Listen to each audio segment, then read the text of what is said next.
کوئی disease problem آئی ہے، کوئی اور ٹیکنیکل مسئلے آئے ہیں تو ریسرچ بیسڈ حل کی ضرورت پڑی ہے تب بھی، اور ادروائز بھی جو ہیومن ریسورس کی ضرورت پڑی ہے تو تب بھی نئی جہتیں لانے کے لیے ویلیو ایڈیشن کے اندر جانے میں جہاں جہاں مشکلات آئی ہیں تو اس ادارے نے ایک بڑا اہم رول پلے کیا ہے۔ جہاں تک آپ نے اس کی ہسٹری کی بات کی ہے تو یہ 1882 میں یہ ادارہ اس وقت برٹش رول تھا تو اس دوران یہ ادارہ بنا۔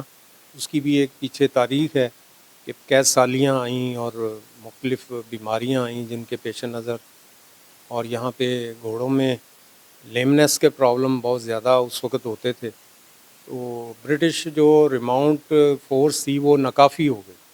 ضرورت پیش آئی کہ یہاں پہ ویٹنری ایجوکیشن کا ادارے بنایا جائے، تو یہ ادارہ پھر اس وقت یہ سوچ آئی تو 1882 میں یہ ادارے کی داغ بیل ڈالی گئی۔ پہلے یہ جو میو ہاسپٹل میں بال منڈی کی سائڈ پہ ایک بلڈنگ ہے جہاں ریہیبلیٹیشن سینٹر اب بنا ہوا ہے، اس کے اندر ایک بلڈنگ تھی، وہاں یہ ادارہ شروع کیا گیا، اور پھر 1900 میں یہ اس وقت کے جو پرنسپل تھے انہوں نے وائسرائے ہند کو یہ لیٹر لکھا کہ اب یہ ناردرن انڈیا کو اس نے ویٹنری ورک فورس ڈیولپ کرنے میں اور فراہم کرنے میں بڑا اہم کردار ادا کیا، تو اب اس کو پنجاب ویٹنری اسکول سے پنجاب ویٹنری کالج کا درجہ دے دیا جائے۔ اس وقت یہ فیصلہ ہوا کہ یہاں یہ جو موجودہ بلڈنگ ہے یہاں پہ یہ کالج بنایا جائے۔ تو 1901 میں یہ کنسٹرکشن شروع ہوئی، جو 1915 میں اگین وائسرائے ہند جو گورنر جنرل تھا اس نے اس کا افتتاح کیا، اور وہ اس کے بعد بھی اس کے اینول فنکشنز میں بھی وہ شامل ہوتا رہا۔ اس سے اندازہ ہوتا ہے کہ اس دور میں بھی اس پروفیشن سے متعلقہ، فوڈ سیکیورٹی سے متعلقہ، اینیمل ہیلتھ سے متعلقہ وہ چیزیں اس وقت بھی اس چیز کی انڈرسٹینڈنگ تھی کہ اس میں ویٹنیرین جو ہے وہ بڑا اہم رول پلے کرتے ہیں، اس لیے اس ایجوکیشن کی یہاں ابتدا کی گئی، جو کہ بعد میں بھی لوگ آتے گئے۔ پھر اس کے اندر 1935 میں بھی ویکسین پروڈکشن یونٹ ادھر ہوتا تھا، جو بعد میں ویٹنری ریسرچ انسٹیٹیوٹ ٹرانسفر ہوا۔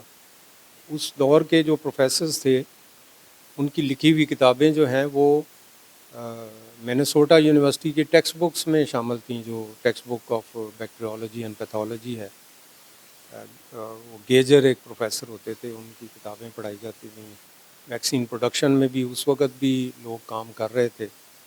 اسی طرح ہی بہت سارے لوگ نے زونوٹک ڈیزیزز کے اوپر بڑا کام کیا۔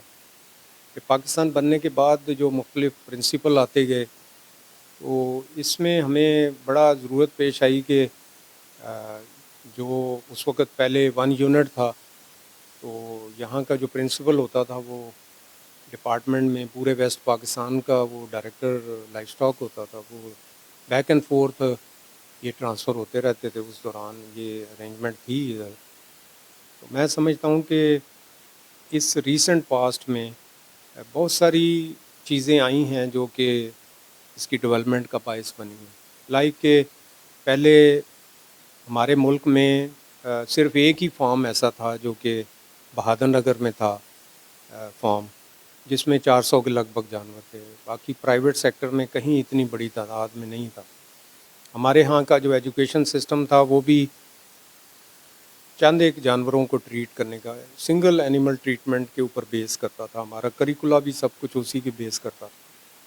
اسی طرح ہی جب پاکستان میں انٹینسو فارمنگ سسٹم شروع ہوا، لوگوں نے باہر سے جانور منگوا کے فارم بنائے، یہاں کے جو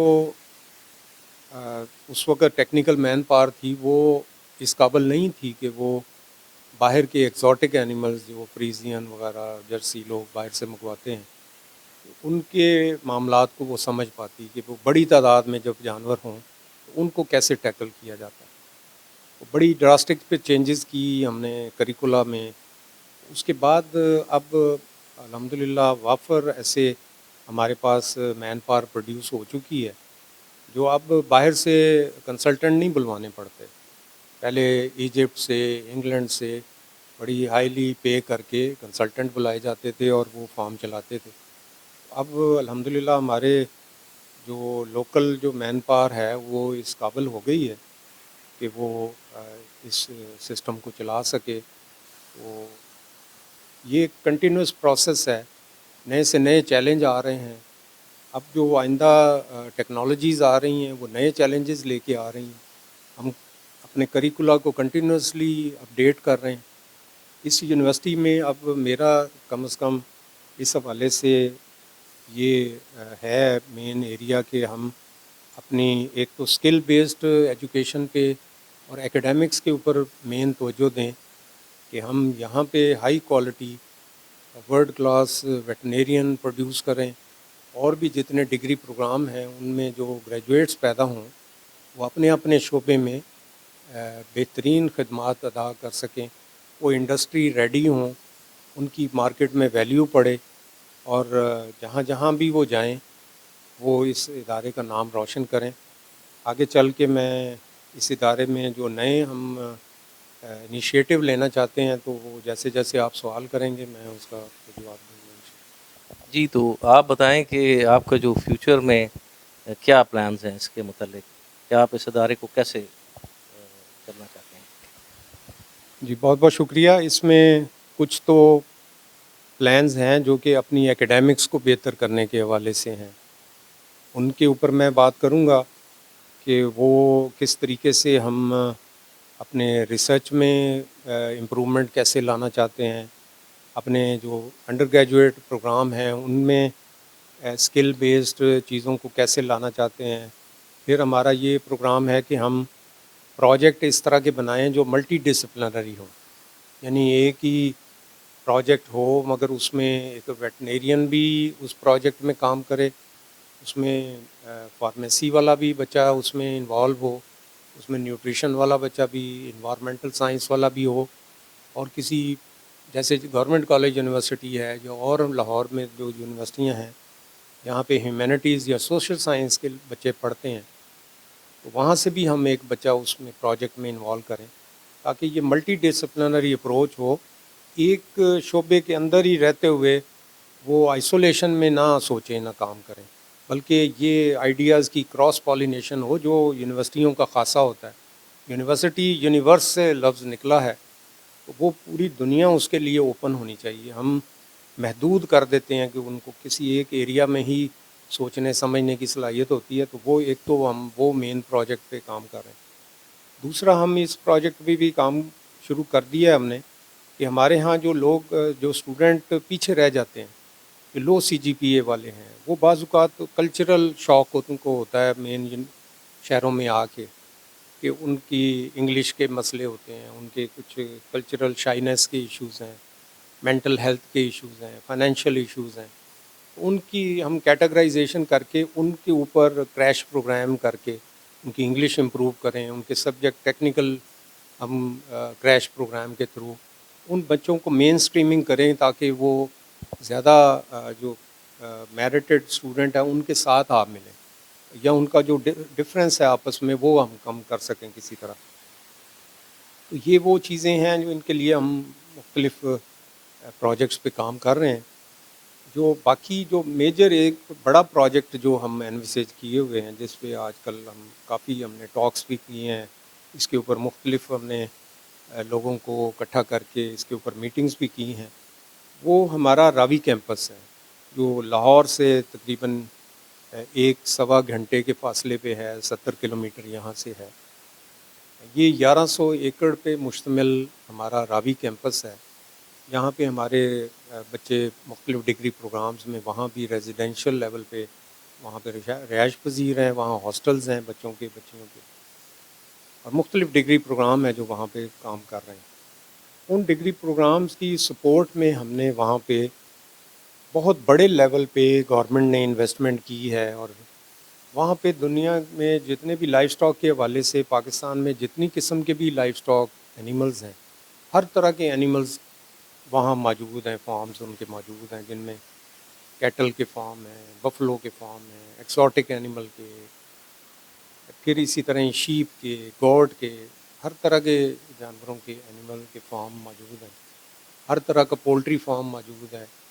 پھر پولٹری کی ہیچریز موجود ہیں، ان کی فیڈ ملیں موجود ہیں، پھر اسی طرح ہی لارج اینیمل کے حوالے سے ڈیری کے یونٹ موجود ہیں، ڈیری پروسیسنگ کے وہاں یونٹ موجود ہیں جو ہم نے آؤٹ سورس کیے ہوئے ہیں. اسی طرح فشریز کا پورا سیٹ اپ ہے جس میں فش کے پونڈز ہیں، فش کی ہیچریز ہیں، فش کی پروسیسنگ کے یونٹس ہیں، سنیکری ہے، ڈک کے فارم ہیں، آسٹرچ فارم ہیں. ایسے بہت ساری فیسلٹیز ہیں جو وہاں پہ ہم اگلی جو ینگ جنریشن ہے ان کو نیچر کے ساتھ کنیکٹ کرنے کے لیے وہ ایک بہت اہم وہاں ایک وینیو موجود ہے. اگر اتنی بڑی فیسلٹیز جو دنیا میں کہیں بھی کسی ایک جگہ پہ اتنی ہب آف ایکٹیویٹیز نہیں ہیں، میں پوری دنیا گھوم چکا ہوں، کسی ایک یونیورسٹی کے اندر اتنی ڈائیورسٹی میں جو فیسلٹیز اور یہ چیزیں ایک جگہ پہ کہیں موجود نہیں ہیں. میں سمجھتا ہوں کہ اگر اتنی بڑی انویسٹمنٹ ہے اور وہ اسٹوڈنٹس اور وہ سارے چیزوں کے لیے ہے، وہ ہم اس کو ویکینڈ پہ عام پبلک کے لیے اسکولوں کالجوں اور یونیورسٹیوں کے بچوں کے لیے جو مینڈیٹری ہم اسٹڈی ٹور وہاں لے کے جائیں تو وہ ایک ایجوکیشنل انٹرٹینمنٹ کا جگہ بن جائے گی، جس میں ہمارا یہ ہے کہ ہم اس میں لائف سٹاک اور فرام فارم ٹو فور کا پورا کانسیپٹ ان کو دیں. وہاں پہ شروع میں لے جا کے آڈیٹوریم میں ان کو اس کے اوپر مختصر سی ہم ویڈیو دکھائیں جس میں ہم یہ سارا کانسیپٹ ان تک راستہ کریں، پھر ان کو عملی طور پہ کسی بھی ریزورٹ میں یا اس طرح کا جو ہب بنتا ہے ایجوکیشنل اور انٹرٹینمنٹ ہب، اس میں 3 چیزیں ہونا ضروری ہوتی ہیں. ایک تو یہ کہ وہاں پہ دیکھنے کے لیے کچھ ہو، دوسرا یہ کہ کوئی ایکٹیویٹی کے لیے کچھ ہو، اور تیسرا یہ کہ کچھ خرید فروخت کرنے کے لیے کچھ چیزیں ہوں. ان ساری چیزوں کو ہم وہاں پہ کیٹر کرنا چاہتے ہیں کہ وہاں پہ ہمارے تھیم پارک ہوں گے جہاں پہ ہم ان کو دکھائیں گے کہ جو پہلا پرانا کنونشنل ایگریکلچرل سسٹم کیا تھا، لائف سٹاک کیسے ریئر کیا جاتا تھا، اور موسٹ ماڈرن سسٹم کیا ہے جس میں آٹومیشن ہے، باقی چیزیں ہیں. تو وہ ایک کمپیریزن ان کو دینا چاہتے ہیں. پھر اسی طرح ہی ہم ان کو یہ بتانا چاہتے ہیں کہ جو فوڈ آف اینیمل اوریجن کے حوالے سے میتھ ہیں، سپرسٹیشنز ہیں، لوگوں کے ذہنوں میں بہت سارے کنفیوژنز ہیں. کوئی کہتا ہے جی کہ انڈا جو ہے وہ ہوائی ہے، پتہ نہیں یہ کوئی حرام چیزیں کھاتے ہیں، حالانکہ دیسی مرغی میں ہم وہ گندی نالی میں سے کیڑے بھی کھا لیتے ہیں تو وہ ہم سمجھتے ہیں کہ وہ زیادہ طاقتور ہے. اور یہ اس کا جو انڈا ہے کمرشل جو لیئر ہے اس کا انڈا وزن میں بھی زیادہ ہے، اس میں پروٹین اور باقی چیزیں بھی زیادہ ہیں. مگر چونکہ ہم جو چیزیں ذہن میں ہمارے بیٹھ جاتی ہیں وہ چاہے غلط ہوں صحیح ہوں، ہم ان سے ہٹتے نہیں ہیں، ان سے ضد میں آ جاتے ہیں.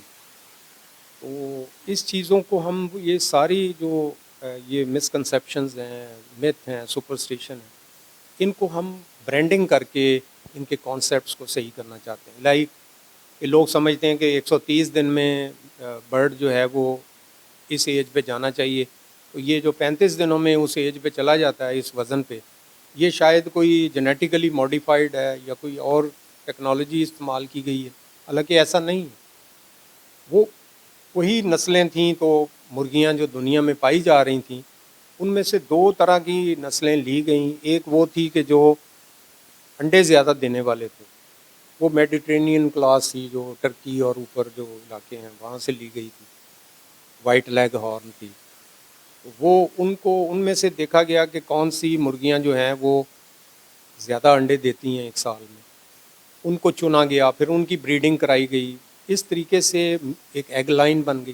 ایسے ہی یہ دیکھا گیا کہ دنیا میں کون سی ایسی نسلیں ہیں مرغیوں کی جو ایک دن میں تھوڑی خوراک کھا کے زیادہ وزن میں کنورشن کرتی ہیں، جس کو فیڈ کنورشن ریٹ کہتے ہیں. وہ چناؤ کیا گیا. جیسے ہم نہیں آپس میں اکثر ذکر کرتا کہ ہمارے فیملیوں میں بعض لوگ ڈھونڈتے ہیں کہ وہ لمبے قد والی لڑکی ہو تاکہ ہمارے فیملیاں آگے جو ہیں وہ لمبے قد والے ہوں. تو یہ کیا جینیٹیکلی ماڈیفائڈ ہے؟ ایسا نہیں ہے. ہم یہ جو دیسی ہمارے وہ چنے ہیں تو ہم نے وہ آگے وہ دوسرے والے چنے بنا لیے ہیں، تو وہ کیا وہ جینیٹیکلی ماڈیفائڈ ہے؟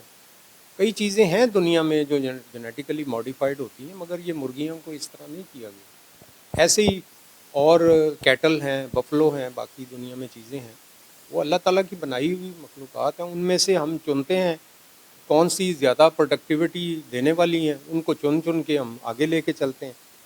یہ کانسیپٹس ہم نے وہاں پہ لوگوں کو کلیئر کرنے ہیں. اس میں کوئی حرام چیز نہیں ہے کہ جس کو ہم کہیں کہ جی یہ مرغی کھائیں تو وہ بعض لوگ کہتے ہیں جی یہ کینسر ہو جائے گا، فلاں کھائیں تو یہ ہو جائے گا. یہ سارے چیزوں کو ہم نے وہاں پہ انٹرٹینمنٹ اور ایجوکیشن کے تھرو یہ چیزوں کی اصلاح کرنی ہے، اپنی سوچ بدلنی ہے. اور یہی سوچ بدلیں گے تو ہم دنیا میں آگے ہم کھڑے ہوں گے. ہمارے ملک کے اندر جو فوڈ کی سیکیورٹی ہے وہ ضمانت ہے اس میں. اگر اس طرح کی انٹرنیشنل یا کہیں اور ملکوں کی جو خبریں ہوتی ہیں ان کے اوپر بعض اوقات چل کے ہم اپنی پولٹری جو انڈسٹری ہے اس کو تباہ کر لیں گے. اور ایک واحد یہ ذریعہ ہے جو سستا ہے. ابھی غریب آدمی 100-200 روپے میں وہ گوشت کوئی آدھا کلو، پونا کلو یا 1.5 پاؤ لے لیتا ہے، کچھ سبزی ڈال کے پوری خاندان کھا لیتا ہے. ہمارے ہاں پروٹین کی ڈیفیشنسی ہے. اگر ہم یہ جو خوراک کے یہ ذرائع ہیں ان کے اوپر اعتراضات لگا دیں گے تو اس کا مطلب ہے کہ جو پروٹین کوئی مل بھی رہی ہے وہ اس سے بھی بھاگ جائیں گے لوگ. وہ متنفر ہو جائیں گے کہ پتہ نہیں یہ کھا کے ہم نے مر جانا ہے یا کینسر ہو جانا ہے ہمیں. یہ جو چیزیں ہیں اگنورنس کی بنیاد پہ ہیں. تو یہ ان چیزوں کو ہم اس جو ہمارا جو وہاں پہ ایگرو ٹورزم کا یہ جو پروگرام ہے اس کے تھرو ہم اس کو شو کیس کرنا چاہتے ہیں. اس میں دنیا میں اس وقت رورل ٹورزم کے اوپر بہت زیادہ لوگ کام کر رہے ہیں. تو ہم یہ سمجھتے ہیں کہ اگر ہم اتنی فیسلٹیز اپنے پاس ہوتے ہوئے بھی ہم یہ لوگوں کو دکھا نہ سکیں اور ان کے کانسیپٹس کو ٹھیک نہ کر سکیں تو یہ ہم مجرم ہوں گے اس چیز کے. اور ایک دفعہ اگر لوگوں نے یہ ساری چیزیں دیکھ لیں تو اس کو کوئی ان فیسلٹیز کو کوئی بند بھی نہیں کر سکے. وہ وائس چانسلر کی بھی موت ہوگی جو وہ اس فیسلٹی کو بند کر دے، پھر اس کے چلانا اس کی مجبوری بن جائے. تو اس لیے ہم یہ بڑا اس میں کانسیپٹس ہمارے کلیئر ہیں کہ لوگوں کی، بچوں کی، اگلی نسل کی تو نیچر سے بھی کنیکٹ کرنا ہے. ابھی تک لوگ سمجھتے ہیں کہ وہ بچے پودینہ بھی شاید درختوں پہ لگتا ہے، تو وہ ہم وہاں پہ دکھائیں گے کہ یہ کیسے بیج ڈالا جاتا ہے، کیسے پاؤڈر اگتا ہے، کس طرح ہم کھلاتے ہیں تو گوشت بنتا ہے، کیسے بیج اناج سے ہم فیڈ بناتے ہیں تو مرغیوں کو کھلاتے ہیں، اس سے انڈا پیدا ہوتا ہے، گوشت پیدا ہوتا ہے. یہ چیزیں لوگوں نے دیکھی نہیں ہوں تو وہ ہم دکھانا چاہتے ہیں لوگوں کو. یہ اگلا ہمارا پروجیکٹ ہے، انشاءاللہ اس پہ ہم لگے ہوئے ہیں. گورنمنٹ بھی اس کے اندر پوری طرح پنجاب گورنمنٹ اس میں آن بورڈ ہے، اور انشاءاللہ life stock and dairy development department جو ہے وہ اس میں لیڈ پہ کھڑا ہوگا. اس میں ساتھ اس پروجیکٹ میں ہمارے پاس ایجوکیشن کے منسٹر بھی آئے تھے، وہ بھی 1 بلین کا اناؤنس کر کے گئے ہیں. تو میں امید ہے کہ وہ پیسے بھی ہمیں اس پروجیکٹ کے لیے وہ اعلان کر کے گئے ہیں. تو ان کے علاقے کی ڈیولپمنٹ بھی ہوگی. وہاں پہ اگر لوگ آئیں گے تو ظاہر ہے وہاں روزگار بڑھے گا، اور جب وہاں پہ لوگ آئیں گے تو ہم وہاں پہ فارمرز کے لیے ایک ٹریننگ کے بھی انتظامات کریں گے. جو بزنس بنانا ہے، ایکسپورٹ کرنے ہیں، وہاں پہ business and export facilitation centre بنانے جا رہے ہیں. تو یہ ملٹی اس میں فیسٹڈ ایریاز ہوں گے جو میں سمجھتا ہوں کہ اللہ تعالیٰ نے طاقت دی تو یہ ہم کر گزریں گے. اس کو انشاءاللہ. بہت شکریہ ڈاکٹر صاحب. میں نے جتنے سوال کرنے تھے نا وہ سارے کے سارے آپ نے سب کا پہلے ہی جواب دے دیا. لہٰذا میں بہت مشکور ہوں آپ کا کہ آپ نے بڑا اچھے طریقے سے اور بڑا اس کو اچھے طریقے کے ساتھ آپ نے جو ہے اس کو وہ کر دیا ہے بریف. اور میرا خیال ہے ہمارے جو دیکھنے والے ہیں ان کو بہت اچھی طرح سے سب چیزیں سمجھ آ گئی ہوں گی. اور ہماری یہی کوشش تھی کہ ہم خود ایک انسٹیٹیوٹ کے پاس جائیں اور جو بہت اچھا تجربہ رکھتے ہیں اس کے اوپر اور بڑی اچھی سوچ رکھنے والے ہیں. تو بہت شکریہ ڈاکٹر صاحب. Thank you very much. بہت شکریہ جی. بہت شکریہ جناب. السلام علیکم.